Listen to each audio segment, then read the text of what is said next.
Bien, son las 11:02 de la mañana en el archipiélago canario. Les cuento que uno de cada cuatro jóvenes del colectivo LGTBI con edades entre 18 y 24 años ha sido víctima de actos vandálicos, de actos, perdón, de odio durante su etapa escolar. Además, en casi 7 de cada 10 casos, el 64%, el centro educativo donde estudiaban no tomó además ninguna medida. Bueno, estos datos se desprenden del informe Estado de la Educación LGTBI 2024, elaborado por la Federación Estatal LGTBI y que ha sido presentado además recientemente. Está hoy con nosotros David Armenteros, que es el vicepresidente de la Federación Estatal LGTBI.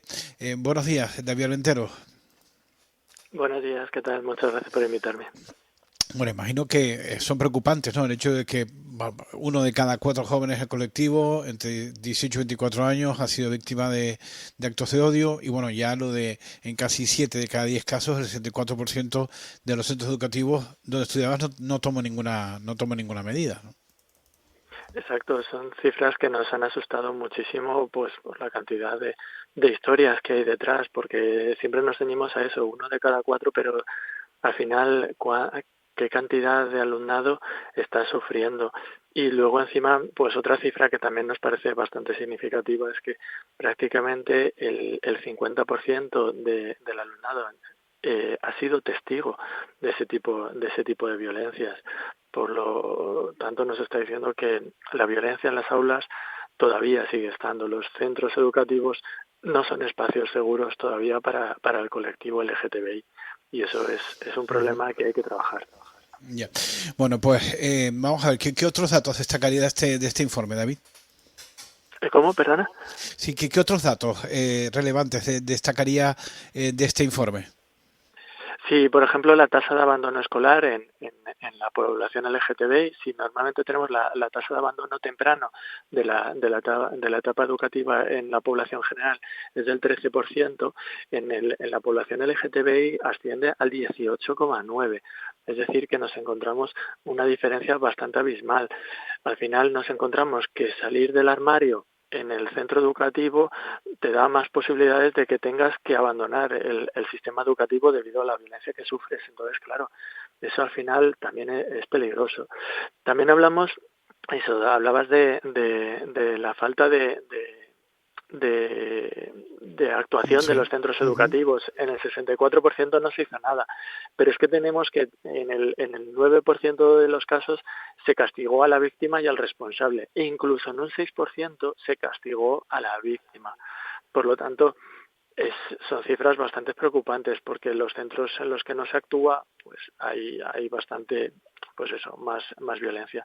Sí que tenemos cifras positivas de cara a que en los centros en los que sí se actúa adecuadamente y se aplican medidas en cuanto a la LGTBI-fobia, la visibilidad del colectivo es mucho mayor. Por lo tanto, nos está diciendo que si actuamos adecuadamente, si trabajamos todo esto, las personas del colectivo al final se van a sentir más seguras y serán más visibles y por lo tanto serán ellas mismas. También Uh-huh. podemos hablar también podemos hablar en los centros educativos en cuáles se hacen charlas y tenemos que solo, por ejemplo, en el 35% solo se trataban cuestiones de orientación, en el 27% se analizaban los prejuicios hacia las personas LGTBI, en el 27% cuestiones de identidad de género, en el 25% cuestiones de diversidad familiar y en el 20% la prevención de odio LGTBI fóbico, que parecen solo cifras, pero recordemos que tenemos ahora mismo una ley educativa, la LOMLOE, y también tenemos la Ley 4/2023, la ley LGTBI que conoce todo el mundo, que Uh-huh. obligan a las administraciones a que estas cosas tienen que ser obligatorias. Y las cifras que os he dado son muy bajas, no llegamos en ninguna ni siquiera al 50%. Ya. Hombre, vamos a ver, con todo el esfuerzo que se está realizando, la verdad que es que son cifras que, sin duda alguna, siguen siendo alarmantes. Por cierto, ¿cuáles son los actos de odio más frecuentes que han detectado? Sí, en cuanto a actos de odio, tenemos que los más abundantes es el acoso, Luego tendríamos la discriminación, la violencia física, que todavía está demasiado presente, tenemos un 7% de los casos, y luego también, que está extendiendo muchísimo, el ciberbullying, que claro, las redes sociales, pues hay que tener mucho cuidado con ellas, y ahora mismo la comunicación entre adolescentes, entre menores, es más habitual por redes sociales, entonces esos casos están subiendo muchísimo. Ya. Bueno, ¿qué podemos hacer? Es decir, ante estos datos, ¿qué se puede hacer? Claro, lo que tenemos que hacer es trabajar desde ya las administraciones, los centros educativos. Sí que me consta, yo soy docente y trabajo en un instituto y sé que el profesorado está muy concienciado con esto y que quiere trabajar todo esto. Pero una de las cosas que nos quejamos es que a veces nos falta formación, no sabemos muchas veces cómo actuar, entonces las administraciones tienen que estar ahí. La ley educativa les obliga a que tienen que colaborar con los centros educativos en acciones de respeto al colectivo. Tienen que promover proyectos educativos y normas y protocolos, y las administraciones no lo terminan de hacer. Tienen que impulsar, pues eso, planes de formación para el profesorado, y la inspección tiene que velar por el cumplimiento. Entonces, lo primero que tenemos que hacer es eso, hacer que se cumplan las normas, porque las normas ya están ahí. Y los centros educativos, desde luego, tienen que exigirle también a las administraciones que trabajen a ello. Es complicado, no hay fórmulas mágicas para esto, pero yo creo que la implicación al final de toda la comunidad educativa es fundamental, y yo creo que la comunidad educativa está bastante concienciada y no quieren que estas cifras sean estas. Ya. Bueno, nos gustaría hacer un poco de autocrítica incluso, David. ¿En qué medida podemos aportar o mejorar estos datos los medios de comunicación? Los medios de comunicación yo creo que están bastante concienciados y en eso siempre, o sea, es de agradecer, por ejemplo, que tengamos este momento para poder hablar y contarle a la sociedad cuál es el problema. Entonces la repercusión nos parece bastante importante, pues para que la gente se conciencie. La visibilidad por parte del colectivo en los medios de comunicación es mucho más abundante que antes, para que los menores crezcan teniendo referentes, que una persona del colectivo pueda ver una serie, pueda ver programas en las que aparezcan personas del colectivo, les puede ayudar a encontrar a alguien que se parece a ellos, pero también a las personas que no son del colectivo, pues que vean que esto es algo normal, que no somos extraterrestres ni somos algo extraño, o que nadie tiene que tener prejuicios sobre nosotras. Entonces, eso es lo primero. ¿Cuáles son los problemas? Los mensajes de odio que están surgiendo en redes sociales, en ciertos partidos políticos, que son los que están haciendo realmente daño. Tenemos datos que habéis sacado precisamente los medios de comunicación, la generación Z, la generación más joven, en las cuales se les preguntaba que si te incomoda una pareja homosexual, y en el 27% de los hombres decían que sí, frente a las mujeres que dicen el 9% que sí. Fíjate, eso es muy diferente a generaciones más adultas, en las cuales las cifras son más bajas. En mujeres se mantiene similar, pero ahí debemos de agradecerle al movimiento feminista, que está unido al movimiento LGTB, que está trabajando sobre todo ello. Pero los discursos de odio están haciendo mucho daño, y en los hombres jóvenes, hablamos de la generación Z, están haciendo que tengan esos prejuicios. Que hablemos de preguntar sobre, ¿consideras que debería celebrarse un orgullo heterosexual con las implicaciones que eso conlleva, que es no entender realmente por qué celebramos un orgullo LGTB? Pues aumenta también en jóvenes, y eso es bastante preocupante. Por eso tenemos, pues eso, que normalizar al colectivo. Y yo sigo diciendo, los medios, sé que estáis trabajando y que estáis haciendo muchísimo, estáis visibilizando y estáis ayudando, desde luego. Bueno, pero en cualquier caso, David, tenemos que asomarnos, desgraciadamente, no a las redes sociales, ¿no? Tanto daño Claro, que sí. siguen haciendo, ¿no? Desde la impunidad a la que se acogen algunos perfiles. Sería bueno darle una vuelta a la ley en este sentido. Quiero decir que sería adecuado el poder permitir que estos mensajes de odio, que efectivamente existen y que se dan a diario en las redes sociales, en diferentes redes sociales, sería interesante, insisto, darle esa vuelta legal, ¿o no? Sí, habría que estudiar bastante qué está ocurriendo con las redes sociales, porque cierto es que hacia el colectivo, o sea, tienen una forma de viralizar, pues eso, los tweets, los mensajes, de tal forma que si eres polémico y generas mucho ruido, al final te posicionan en una mejor posición. El algoritmo es así y por desgracia cuando dices ese tipo de mensajes te ponen en una posición pues impresionante y ese es el problema, que el algoritmo fomente ese tipo de mensajes. Porque claro, al final nos vemos eso y no somos las personas, por ejemplo, que somos más visibles en redes sociales, pues al final nos vamos encontrando pues eso, con mensajes de odio, que por mucho que los denunciemos, o sea, yo me he encontrado con insultos bastante graves que te pueden hacer en redes sociales y las redes sociales no hacen absolutamente nada y decir barbaridades o mensajes que no son ciertos. También recordemos la falsa información.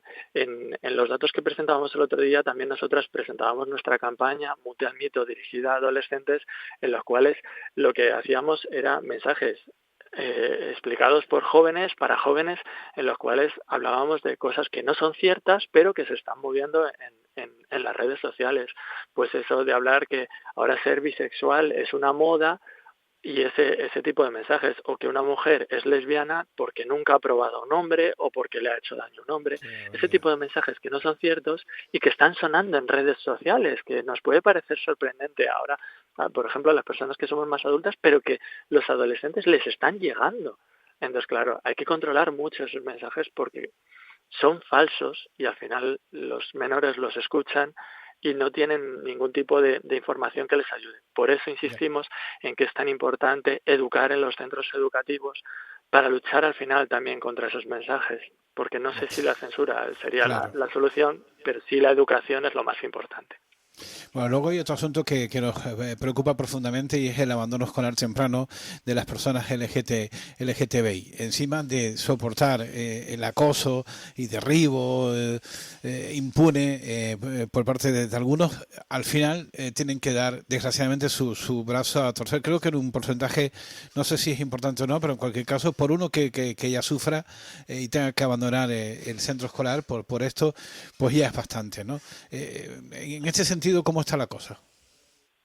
Exacto, es lo que os decía antes, que las cifras al final, yo os lo digo como matemático también, son muy frías y siempre cuando hablamos lo que os decía antes, si en la población general la tasa de abandono temprana es del 13,6%, en el colectivo LGTBI es del 18,9%. Es decir, que al final tenemos una diferencia, pues eso, de casi 6 puntos, que es bastante importante. Claro, eso no se esconde que detrás hay historias de sufrimiento. Hay alumnos que solo por ser quienes son, tienen que abandonar el sistema escolar porque no lo soportan más. Y eso nos lleva, pues eso, al prejuicio que tienen. Tenemos eso, una relación de que cuanto más pronto te visibilizas, luego más posibilidades tienes de abandonar. Hablamos cuando decimos, por ejemplo, que un menor se visibiliza en primaria, pues eso, porque tiene ciertos rasgos, digamos, entendedme lo que os quiero decir, que hacen que sea imposible invisibilizarse, enseguida se le etiqueta y ahí tenemos el problema. También vemos el problema de esa masculinización tóxica que está surgiendo ahora otra vez de repente, ese machismo que está surgiendo otra vez en jóvenes, que hace que eso, que te tienes que identificar rápido cuando eres hombre como alguien fuerte, grande y que no lloras o ese tipo de cosas. Entonces, claro, eso genera al final unos estereotipos que no son ciertos y ahí tenemos el problema.